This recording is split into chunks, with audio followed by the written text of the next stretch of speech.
ಸ್ವಲ್ಪ ಒಂದು ಬ್ಯಾಗ್ ನೋಡ್ತಾ ಇದ್ದೆ.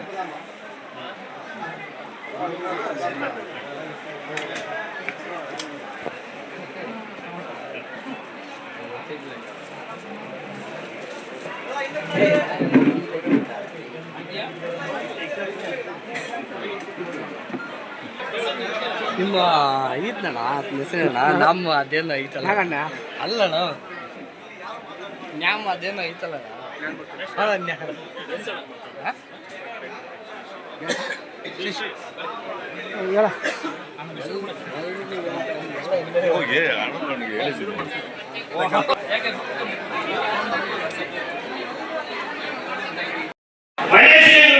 ಪ್ರತಿಯೊಬ್ಬರಿಗೂ ಸಿಗ್ತಾ ಇದೆ. ಇವತ್ತು ಯಾರು ಮನೆ ಉಳಿಸುವಂತ ಅವಶ್ಯಕತೆ ಇಲ್ಲ.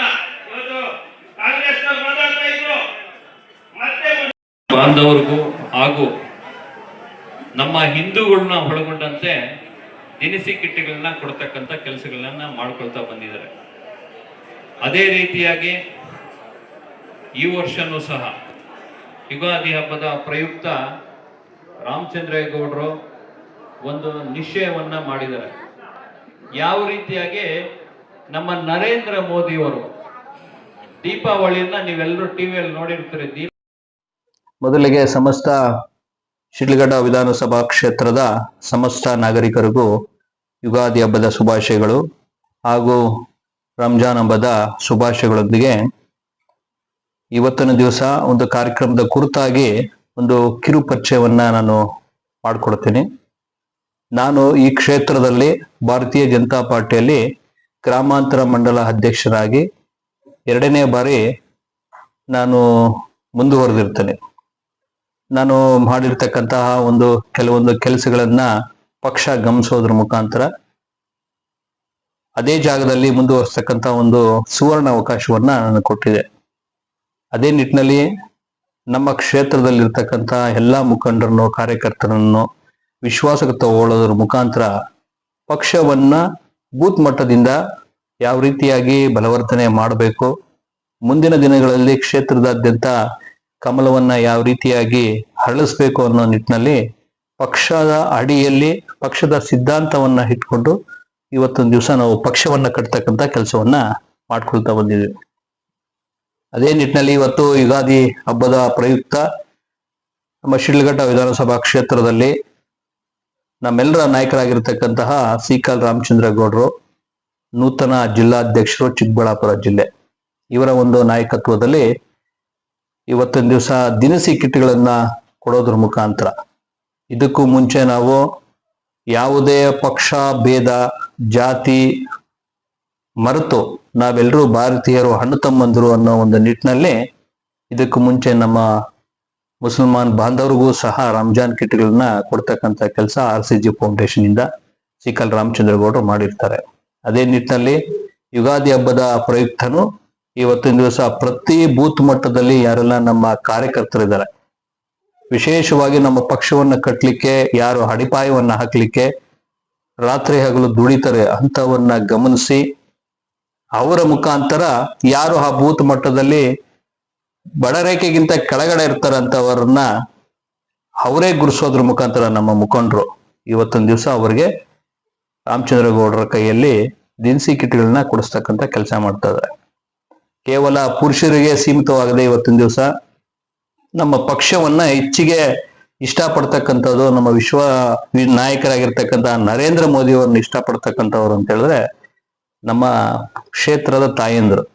ಇವತ್ತಿನ ದಿವಸ ಅವ್ರಿಗೂ ಸಹ ಅವ್ರನ್ನೂ ಒಂದು ವಿಶ್ವಾಸಕ್ಕೆ ತಗೊಂಡು ನಾವು ಇವತ್ತಿನ ದಿವಸ RCG ಫೌಂಡೇಶನ್ ಇಂದ ಯುಗಾದಿ ಹಬ್ಬದ ಒಂದು ಪ್ರಯುಕ್ತ ಅವ್ರಿಗೂ ಸಹ ಅರಿಶಿಣ ಕುಂಕುಮ ಕೊಡೋದ್ರ ಮುಖಾಂತರ ಅವರಿಗೆ ಜೊತೆಯಲ್ಲಿ ಹೊಸ ಬಟ್ಟೆ ಅನ್ನೋದು ಒಂದು ಎಲ್ರಿಗೂ ಆಸೆ ಇರ್ತದೆ, ಅವರಿಗೆ ಒಂದು ಸೀರೆಯನ್ನ ಕೊಡೋದ್ರ ಮುಖಾಂತರ ಇವತ್ತಿನ ದಿವಸ ವಿಶೇಷವಾಗಿ ಯಾವ ರೀತಿ ನಮ್ಮ ಪ್ರಧಾನ ಮಂತ್ರಿಗಳು ದೇಶವನ್ನು ಕಾಯ್ತಕ್ಕಂತಹ ಸೈನಿಕರ ಜೊತೆಯಲ್ಲಿ ದೀಪಾವಳಿ ಆಚರಣೆ ಮಾಡ್ತಾರೆ, ಗಡಿಯಲ್ಲಿ ಹೋಗಿ ಪ್ರತಿ ವರ್ಷನೂ ಸತತವಾಗಿ 11 ವರ್ಷನೂ ಅವರು ಗಡಿ ಕಾಯ್ತಕ್ಕಂತಹ ಯೋಧರ ಜೊತೆ ದೀಪಾವಳಿ ಹಬ್ಬವನ್ನ ಆಚರಣೆ ಮಾಡ್ತಾರೆ. ಅದೇ ರೀತಿಯಾಗಿ ಸಿಕಲ್ ರಾಮಚಂದ್ರೇಗೌಡರು ಸಹ ಅದೇ ಹಾದಿಯಲ್ಲಿ ಇವತ್ತಿನ ದಿವಸ ಬಡವರ ಜೊತೆ ಹಬ್ಬವನ್ನ ಆಚರಣೆ ಮಾಡ್ತಕ್ಕಂಥ ಪ್ರತೀತಿಯನ್ನ ಮುಂದುವರ್ಸ್ಕೊಂಡು ಬಂದಿದ್ದಾರೆ.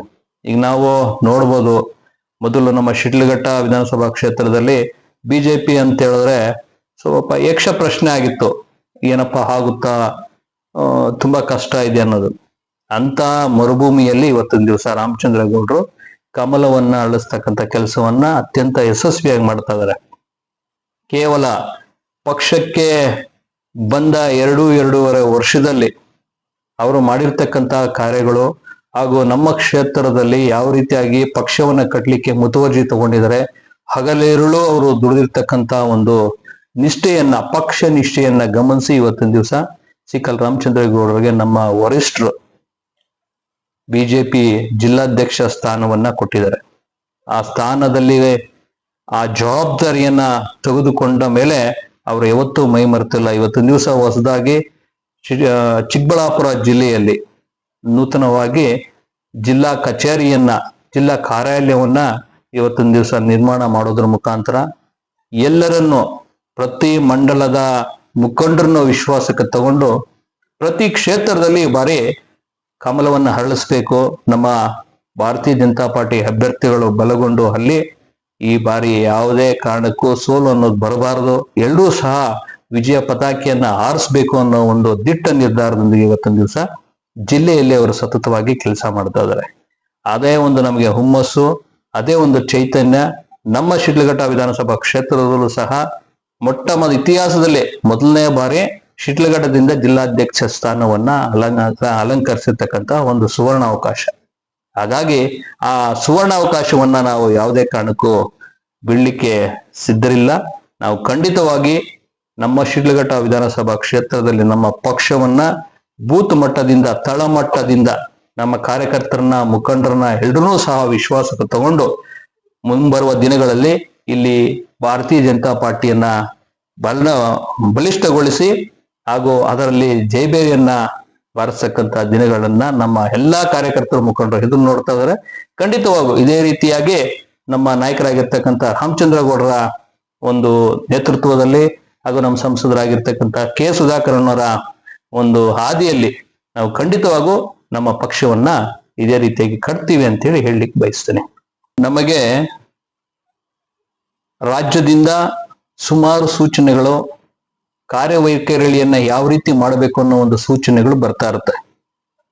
ಬೇರೆ ಪಕ್ಷಗಳಿಗೆ, ಅನ್ಯ ಪಕ್ಷಗಳಿಗೆ ಹೋಲಿಕೆ ಮಾಡಿದಾಗ ಬೂತ್ ಮಟ್ಟದಲ್ಲಿ ಯಾವ ರೀತಿ ಕಾರ್ಯವೈಖರಿಯನ್ನ ಮಾಡಬೇಕು, ಪಕ್ಷವನ್ನ ಯಾವ ರೀತಿ ಕಟ್ಟಬೇಕು, ಪಕ್ಷದ ಸಿದ್ಧಾಂತದಲ್ಲಿ ಯಾವ ರೀತಿ ನಡಿಬೇಕು ಅನ್ನೋದನ್ನ ವಿಶೇಷವಾಗಿ ಸೂಚನೆಗಳೊಂದಿಗೆ ಹೇಳ್ಕೊಡ್ತಕ್ಕಂಥ ಯಾವ್ದಾದ್ರು ಒಂದು ಪಕ್ಷ ಇದೆ, ಅದು ನಮ್ಮ ಭಾರತೀಯ ಜನತಾ ಪಾರ್ಟಿ. ಪ್ರಪಂಚದಲ್ಲಿ ಅತ್ಯಂತ ದೊಡ್ಡ ಪಕ್ಷ, ಹೆಚ್ಚು ಸದಸ್ಯತ್ವವನ್ನು ಹೊಂದಿರತಕ್ಕಂಥ ಪಕ್ಷ. ಅಂತ ಒಂದು ಪಕ್ಷದಲ್ಲಿ ನಮ್ಮ ನರೇಂದ್ರ ಮೋದಿ ಅವರಂತಹ ದಿಟ್ಟ ನಾಯಕರಲ್ಲಿ ಇರ್ತಕ್ಕಂಥ ಒಂದು ಪಕ್ಷದಲ್ಲಿ ಎಲ್ಲರೂ ಹೇಳ್ತಾರೆ, ನಾನು ಒಬ್ಬ ಕಾರ್ಯಕರ್ತನಾಗಿ ದುಡಿಲಿಕ್ಕೆ ನನಗೆ ಹೆಮ್ಮೆ ಇದೆ ಅಂತ. ಅಂತ ಭಾರತೀಯ ಜನತಾ ಪಾರ್ಟಿಯನ್ನ ನಮ್ಮ ಶಿಡ್ಲಘಟ್ಟದಲ್ಲಿ ಈ ಹಿಂದೆ ಕಾರಣಾಂತರಗಳಿಂದ ಆಗಿರ್ಬೋದು, ಆದ್ರೆ ನೀವು ನೋಡಿರ್ಬೋದು, ಅದನ್ನ MP ಎಲೆಕ್ಷನ್ ಬಂತು ಅಂತ ಹೇಳಿದ್ರೆ ಅಭ್ಯರ್ಥಿ ಯಾರು ಅಂತಾನೂ ನೋಡೋದಿಲ್ಲ. ಕೇವಲ ಭಾರತೀಯ ಜನತಾ ಪಕ್ಷ ಹಾಗೂ ನರೇಂದ್ರ ಮೋದಿ ಅನ್ನೋ ಒಂದು ಬ್ರಾಂಡ್ ಮೇಲೆ ಅನ್ಯ ಪಕ್ಷದವರು ಸಹ ಇಲ್ಲಿ ಮತವನ್ನು ಹಾಕ್ತಕ್ಕಂಥ ಸನ್ನಿವೇಶಗಳು ತಮಗೆಲ್ಲ ಗೊತ್ತಿರ್ತಕ್ಕಂಥದ್ದು. ಅದನ್ನ ನಮ್ಮ ನರೇಂದ್ರ ಮೋದಿಯವರು ಉಳಿಸ್ಕೊಂಡ್ ಬಂದಿದ್ದಾರೆ. ಸತತವಾಗಿ 4 ಬಾರಿ ಮುಖ್ಯಮಂತ್ರಿಗಳಾಗಿ, 3 ಬಾರಿ ಪ್ರಧಾನಮಂತ್ರಿಗಳಾಗಿ ಭಾರತ ದೇಶವನ್ನ ತುಂಬಾ ಸದೃಢವಾಗಿ ಕೆಳಮಟ್ಟದಿಂದ ಯಾವ ರೀತಿ ಮೇಲಕ್ಕೆ ತರಬಹುದು, ಮುಂದಿನ ದಿನಗಳಲ್ಲಿ ವಿಶ್ವದಲ್ಲೇ ನಂಬರ್ 1 ಯಾವ ರೀತಿ ಮಾಡಬೇಕು ಅನ್ನೋ ಒಂದು 2047 ವಿಕಸಿತ ಸಂಕಲ್ಪ ಏನು ಹೊಂದಿದ್ದಾರೆ, ಅದು ಖಂಡಿತವಾಗಿ ನಮ್ಮ ನರೇಂದ್ರ ಮೋದಿ ಅವರು ಖಂಡಿತವಾಗಿ ಮಾಡ್ತಾರೆ. ಯಾಕಂತ ಹೇಳಿದ್ರೆ ಅನ್ಯ ರಾಷ್ಟ್ರಗಳಲ್ಲಿ ಯಾವ ರೀತಿ ಇವತ್ತಿನ ದಿವಸ ದುಸ್ಥಿತಿ ಬಂದಿದೆ, ಪಕ್ಕದ ಬಾಂಗ್ಲಾದೇಶ ಏನಾಗಿದೆ, ಶ್ರೀಲಂಕಾ ಏನಾಗಿದೆ, ಆರ್ಥಿಕ ಪರಿಸ್ಥಿತಿ ಯಾವ ಮಟ್ಟಕ್ಕೆ ಹೋಗಿದೆ ಅನ್ನೋದು ನೋಡ್ಬೋದು. ಆದರೆ ನಮ್ಮ ಭಾರತದಲ್ಲಿ ಪಕ್ಕದ ದೇಶಗಳಲ್ಲಿ ಯುದ್ಧ ನಡೀತಾ ಇದ್ರು ಸಹ ನಮ್ಮ ಭಾರತದಲ್ಲಿ ಯಾವುದೇ ಪೆಟ್ರೋಲ್ ಬೆಲೆ ಆಗಲಿ, ಬೇರೆ ಬೆಲೆಗಳನ್ನ ಏರಿಸದೆ ಅದನ್ನ ಸದೃಢವಾಗಿ ನಿಭಾಯಿಸ್ತಕ್ಕಂಥ ಒಬ್ಬ ನಾಯಕರು ಇರೋವರೆಗೂ ಜನಗಳು ನಂಬಿಕೆಯನ್ನ ಈ ಪಕ್ಷದ ಮೇಲೆ ಇಡ್ತಾರೆ. ಖಂಡಿತವಾಗೂ ನಮ್ಮ ಶಿಡ್ಲಘಟ್ಟದಲ್ಲೂ ಸಹ ಸಿಕಲ್ ರಾಮಚಂದ್ರ ಗೌಡರ ಒಂದು ನೇತೃತ್ವದಲ್ಲಿ ಈ ಒಂದು ಬೂತ್ ಮಟ್ಟದಿಂದ ನಾವು ಕೆಲಸ ಮಾಡ್ತಾ ಇದೀವಿ. ಪ್ರತಿಯೊಬ್ಬರನ್ನು ವಿಶ್ವಾಸಕ್ಕೆ ತಗೊಂಡು ಮುಂದಿನ ದಿನಗಳಲ್ಲಿ ಇಲ್ಲಿ ಭಾರತೀಯ ಜನತಾ ಪಾರ್ಟಿಯನ್ನ ಗೆಲ್ಸೋದ್ರ ಮುಖಾಂತರ ರಾಮಚಂದ್ರೇಗೌಡರನ್ನ ಇಲ್ಲಿ ನಾವು MLA ಮಾಡಲೇಬೇಕು ಅಂತೇಳಿ ಎಲ್ಲರೂ ಪಣತೊಟ್ಟು ಕೆಲಸ ಮಾಡ್ತಾ ಇದೀವಿ. ಖಂಡಿತವಾಗೂ ಆ ಜನಗಳ ಒಂದು ಪ್ರೀತಿಯ ದೇವರ ಒಂದು ಆಶೀರ್ವಾದ ಹಾಗೂ ನಮ್ಮ ನರೇಂದ್ರ ಮೋದಿಯವರ ಒಂದು ದೃಢ ಸಂಕಲ್ಪದೊಂದಿಗೆ ಅದು ನೆರವೇರ್ತದೆ ಅಂತೇಳಿ ನಾವೆಲ್ಲ ಬಯಸಿದೆವು. ನಮ್ಮ ಕ್ಷೇತ್ರದಲ್ಲಿ ಅನ್ಯ ಪಕ್ಷಗಳನ್ನ ಎಲ್ಲ ನೋಡಿದ್ದಾರೆ. ಈಗಾಗಲೇ ಪ್ರತಿಯೊಬ್ಬರಿಗೂ ಸಹ ಅವಕಾಶಗಳನ್ನ ಕೊಡ್ತಕ್ಕಂತ ಕೆಲಸ ಮಾಡಿದ್ದಾರೆ ನಮ್ಮ ಕ್ಷೇತ್ರದಲ್ಲಿ. ಆದ್ರೆ ಭಾರತೀಯ ಜನತಾ ಪಾರ್ಟಿಗೆ ಇಲ್ಲಿ ಒಂದು ಬಾರಿಯೂ ಅವಕಾಶ ಸಿಕ್ಕಿಲ್ಲ. ಯಾಕಂತ ಹೇಳಿದ್ರೆ ತುಂಬಾ ಕಾರಣಗಳಿರ್ಬೋದು. ಆ ತರ ನಾಯಕರವ್ರು ಕಾಣಿಸ್ಲಿಲ್ವೋ ಇಲ್ಲ ಅಂತ ಹೇಳಿದ್ರೆ ಯಾರು ಮನ್ಸು ಮಾಡ್ಲಿಲ್ವೋ ಗೊತ್ತಿಲ್ಲ. ಆದ್ರೆ ಈ ಬಾರಿ ಪ್ರತಿಯೊಂದು ಊರಿನಲ್ಲೂ ಹೋದಾಗ, ಯಾಕಂತ ಹೇಳಿದ್ರೆ ನಾವು ಯಾವುದೇ ಒಂದು ಕಾರ್ಯಕ್ರಮ ಆಗ್ಲಿ ಬೇರೆ ಯಾವುದೇ ಒಂದು ಇದಿರ್ಲಿ, ನಾವು ಪ್ರತಿ ಊರಿಗೂ ಭೇಟಿ ಕೊಡ್ತಕ್ಕಂಥ ಕೆಲಸ ಮಾಡ್ತಾ ಇದೀವಿ. ಆಗ ಪ್ರತಿಯೊಬ್ಬರೂ ಸಹ ಹೇಳ್ತಿರ್ತಕ್ಕಂಥದ್ದಿದೆ, ನಾವು ಎಲ್ಲಾ ಪಕ್ಷದವ್ರನ್ನು ನೋಡಿದೀವಿ. ಕೇವಲ ಅಂತಾರಾಷ್ಟ್ರೀಯ ವಿಮಾನ ನಿಲ್ದಾಣಕ್ಕೆ ಕೆಲವೇ ಒಂದು 45 ನಿಮಿಷಗಳಲ್ಲಿ ಸೇರ್ತಕ್ಕಂತ ಒಂದು ಜಾಗದಲ್ಲಿದ್ದೀವಿ ನಾವು, ಏನು ಶಿಡ್ಲಘಟ್ಟ. ಆದ್ರೆ ನಾವು ಸುಮಾರು ಒಂದು 15ರಿಂದ 20 ವರ್ಷ ಹಿಂದುಳಿದಿದ್ವಿ. ಕಾರಣ ಇಷ್ಟೇ, ಸದೃಢ ನಾಯಕತ್ವದ ಕೊರತೆ ಇದೆ ಇಲ್ಲಿ. ಸುಮಾರು ಅವಕಾಶಗಳು ಸಿಕ್ಕಿದ್ರೂ ಸಹ ಅದನ್ನ ಸರಿಯಾಗಿ ಬಳಸ್ಕೊಳ್ಳಿಲ್ಲ. ಇಲ್ಲಿ ಸುಮಾರು 3 ಬಾರಿ ಮಂತ್ರಿ ಸ್ಥಾನವನ್ನ ಅಲಂಕರಿಸಿರ್ತಕ್ಕಂತಹ ಈ ಕ್ಷೇತ್ರದಲ್ಲಿ ರಸ್ತೆಗಳ ಗುಂಡಿಗಳು ಸಹ ಸರಿಯಾಗಿ ಮುಚ್ಚಲಿಕ್ಕೆ ಆಗ್ಲಿಲ್ಲ. ಈಗ ನೋಡ್ಬೋದು, ಈ ಕಾಂಗ್ರೆಸ್ ಸರ್ಕಾರದಲ್ಲಿ ಈ ಬೋಗಸ್ ಗ್ಯಾರಂಟಿಗಳನ್ನು ಕೊಟ್ಟು ಅದನ್ನೇ ಸರಿಯಾಗಿ ಫಿಲ್ ಮಾಡದೆ ಅಭಿವೃದ್ಧಿ ಕಾರ್ಯಗಳಿಗೆ ಯಾವೊಬ್ಬ MLAಗೂ ಅನುದಾನಗಳನ್ನು ಕೊಡದೆ ಕ್ಷೇತ್ರ ತುಂಬಾ ಹಿಂದುಳಿದಿದೆ. ಅದರಲ್ಲೂ ಸಹ ನಾವು ಹೊರತಾಗಿಲ್ಲ. ಶಿಡ್ಲಘಟ್ಟದಲ್ಲಿ MLA ಅವರು ಎಷ್ಟೇ ಪ್ರಯತ್ನ ಪಟ್ಟು ಅನುದಾನ ತರ್ಲಿಕ್ಕೆ ಆಗ್ತಲ್ಲ. ಅದಕ್ಕೆ ಏನ್ ಕಾರಣ ಅನ್ನೋದು ನಮಗ್ ಗೊತ್ತಿದೆ. ಅವರು ತಾರತಮ್ಯ ಮಾಡ್ತಾ ಇದ್ದಾರೆ. ಏನು, ಕಾಂಗ್ರೆಸ್ MLAಗಳಿಗೆ 50 ಕೋಟಿ ಕೊಟ್ರೆ ಅದರಲ್ಲಿ 50% ಬೇರೆ MLAಗಳಿಗೆ ಕೊಡ್ತಕ್ಕಂಥ ಕೆಲಸ ಆಗ್ತದೆ. ಅದನ್ನೆಲ್ಲ ಇಟ್ಕೊಂಡು ಅಭಿವೃದ್ಧಿ ಮಾಡ್ಲಿಕ್ಕೆ ಆಗ್ತಾ ಇಲ್ಲ. ಹಾಗಾಗಿ ಮುಂದಿನ ದಿನಗಳಲ್ಲಿ ನಮ್ಮ ಭಾರತೀಯ ಜನತಾ ಪಾರ್ಟಿ ನಮ್ಮ ಕರ್ನಾಟಕದಲ್ಲಿ ಅಧಿಕಾರಕ್ಕೆ ಬರೋದು ಶತಸಿದ್ಧ. ಅದೇ ರೀತಿಯಾಗಿ ನಮ್ಮ ಕೇಂದ್ರದಲ್ಲೂ ಸಹ ಭಾರತೀಯ ಜನತಾ ಪಾರ್ಟಿ ಅಧಿಕಾರದಲ್ಲಿ ಇದ್ದೇ ಇರುತ್ತೆ. ಎರಡೂ ಕಡೆ ಅಧಿಕಾರದಲ್ಲಿದ್ರೆ ನಮ್ಮ ಕ್ಷೇತ್ರದಲ್ಲೂ ಸಹ ಭಾರತೀಯ ಜನತಾ ಪಾರ್ಟಿಯಿಂದ MLA ನಾವು ಗೆಲ್ಸಿದ್ದೇ ಆದ್ರೆ ಅಲ್ಲಿ ಡಬಲ್ ಇಂಜನ್ನು ಎರಡೂ ಕಡೆಯಿಂದ ಒಳ್ಳೆ ಅನುದಾನವನ್ನು ತರೋದ್ರ ಮುಖಾಂತರ ಈ ಕ್ಷೇತ್ರವನ್ನ ಖಂಡಿತವಾಗೂ ಒಂದು ಕೈಗಾರಿಕೋದ್ಯಮ ಆಗಿರ್ಲಿ, ಪ್ರವಾಸೋದ್ಯಮ ಆಗಿರ್ಲಿ, ಶೈಕ್ಷಣಿಕವಾಗಿ ಆಗಿರ್ಲಿ, ಇಲ್ಲ ಆಸ್ಪತ್ರೆಯ ಕೊರತೆ ಏನಿದೆ, ಇಂಥದ್ರ ಎಲ್ಲ ರಸ್ತೆಗಳ ಸಮಸ್ಯೆಗಳೇನಿದೆ ಹಾಗೂ ಕೆರೆಗಳದ್ದು ಏನಿದೆ, ಇದನ್ನೆಲ್ಲ ಕೆರೆಗಳನ್ನ ಹೂಳೆತ್ತಲಿಕ್ಕೆ ಮತ್ತೆ ಕೆರೆಗಳ ತುಂಬಿಸ್ಲಿಕ್ಕೆ ಏನೆಲ್ಲ ಮಾಡಬೇಕು, ಅಂತರ್ಜಲ ವೃದ್ಧಿಗೆ ಏನೆಲ್ಲ ಮಾಡಬೇಕು, ಅದನ್ನ ಖಂಡಿತವಾಗೂ ನಮ್ಮ ಭಾರತೀಯ ಜನತಾ ಪಾರ್ಟಿ ಅಭ್ಯರ್ಥಿಯಲ್ಲಿ ಗೆದ್ದಿದ್ದಾರೆ ಖಂಡಿತವಾಗಿ ಕೆಲಸ ಆಗ್ತದೆ. ಆ ನಿಟ್ಟಿನಲ್ಲಿ ರಾಮಚಂದ್ರೇಗೌಡರು ಸತತವಾಗಿ ಹಗಲಿರುಳು ಕೆಲಸ ಮಾಡ್ತಾ ಇದ್ದಾರೆ. ಅವರಿಗೆ ಹೆಗಲಿಗೆ ಹೆಗಲು ಕೊಟ್ಟು ನಮ್ಮ ಕಾರ್ಯಕರ್ತರು, ಮುಖಂಡರು ಎಲ್ಲರೂ ಸಹ ಕೆಲಸ ಮಾಡಿ ಮುಂದಿನ ದಿನಗಳಲ್ಲಿ ಭಾರತೀಯ ಜನತಾ ಪಾರ್ಟಿ ಗೆಲ್ಲಲಿಕ್ಕೆ ಏನ್ ಮಾಡ್ಬೇಕು ಅದನ್ನು ಮಾಡ್ತೀವಿ.